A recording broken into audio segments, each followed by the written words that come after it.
నెహెమ్యా గ్రంథం 6వ అధ్యాయం. నేను ఇంకనూ గుమ్మములకు తలుపులు నిలుపక ముందుగా దానిలో బీటలు లేకుండా సంపూర్ణముగా గోడను కట్టియుండగా సన్బల్లటును టోబీయును అరబీయుడైన గెషెమును మా శత్రువులలో మిగిలిన వారును విని, సన్బల్లటును గెషెమును నాకు ఏదో హాని చేయుటకు ఆలోచించి, ఓనో మైదానమందున్న గ్రామములలో ఒకదాని దగ్గర మనము కలుసుకొందాము రండని నా యొద్దకు వర్తమానము పంపిరి. అందుకు నేను చేయు పని గొప్పది, దానిని విడిచి మీ యొద్దకు వచ్చుటకై నేను దానినెందుకు ఆపవలెను?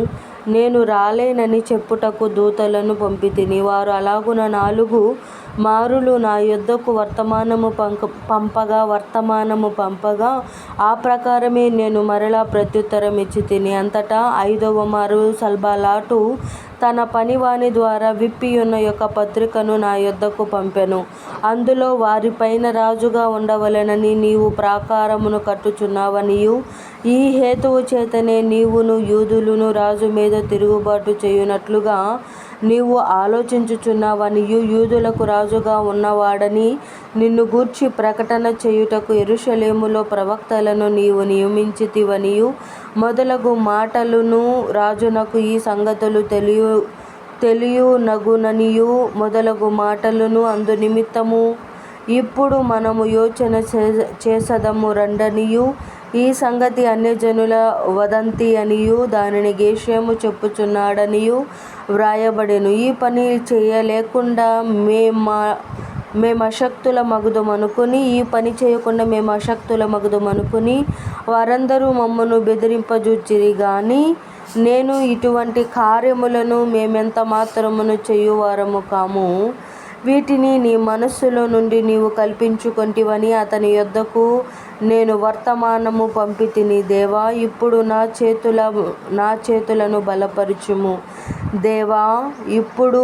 చేతులను బలపరచుము. అటు తరువాత మెహేతబేలునకు పుట్టిన దెలాయా కుమారుడైన షెమయా యొక్క ఇంటికి వచ్చితిని. అతడు బయటికి రాకుండా నిర్బంధింపబడెను. అతడు, రాత్రి కాలమందు నిన్ను చంపుటకు వారు వచ్చెదరు గనుక దేవుని మందిర గర్భాలయములోనికి మనము పోయి తలుపులు వేసుకొనెదము రండని చెప్పగా, నేను నా వంటి వాడు పారిపోవచ్చునా? ఇంతవాడనైనా నేను నా ప్రాణమును రక్షించుకొనుటకైనను గర్భాలయమున ప్రవేశింపవచ్చునా? నేను అందులో ప్రవేశింపనంటిని.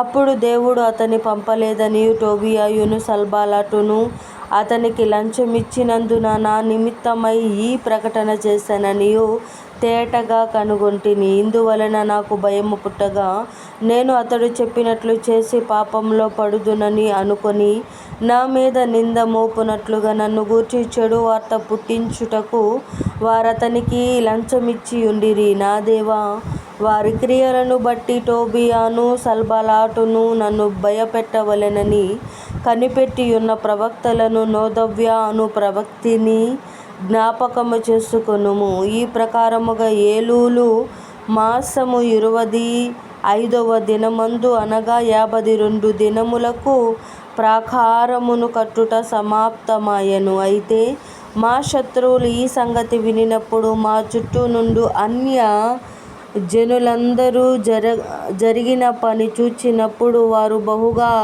అధైర్యపడిరి. ఎలయనగా ఈ పని మా దేవుని వలన జరిగినదని వారు తెలిసికొనిరి. ఆ దినములలో యూదుల ప్రధానులను టోబీయు యొద్దకు మాటిమాటికి పత్రికలు పంపుచు వచ్చిరి. అతడును వారికి పత్రికలు పంపుచుండెను.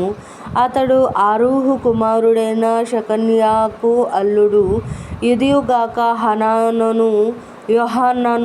ఇదియుగాక యోహానాను అను తన కుమారుడు బెరక్యా కుమారుడైన మెషుల్లాము కుమార్తెను వివాహము చేసుకొని ఉండెను గనుక యూదులలో అనేకులు అతని పక్షమున నుండెదమని ప్రమాణము చేసిరి. వారు నా ఎదుట అతని గుణాతిశయములను గూర్చి మాటలాడుచు వచ్చిరి. నేను చెప్పిన మాటలు అతనికి తెలియజేసిరి. నన్ను భయపెట్టుటకే టోబీయు పత్రికలు పంపెను. దేవుడి పరిశుద్ధ వాక్యం మనల్ని భద్రపరిచి దీవించును గాక. ఆమేన్.